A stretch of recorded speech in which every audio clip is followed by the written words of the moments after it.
Okay, this question looking good so far. You FOIL things out, you come up with this. Okay, I'm good there. Now to simplify it, the square root of 121 is 11 plus. Now to combine these two, they both have the same radical. So if you're adding similar radicals, you add their coefficients. So 1 plus 1 would be 2 root 22 plus square root of 4 is 2.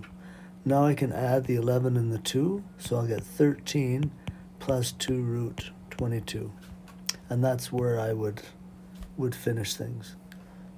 Okay, in this question you asked to rationalize the denominator probably, or simplify. One of the rules that you can do is, since they're both cube roots, just put it under one big cube root.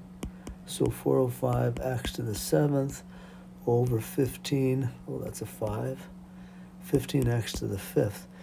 Now I'm going to divide 15 into 405. How many times will that go? Just a second.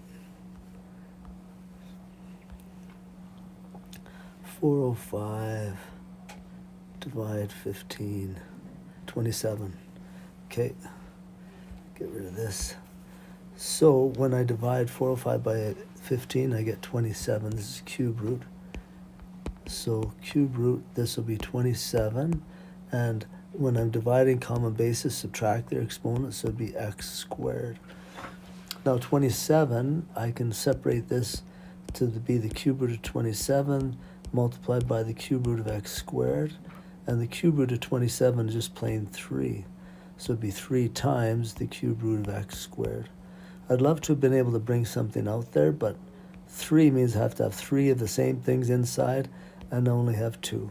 So this is where I would finish that question.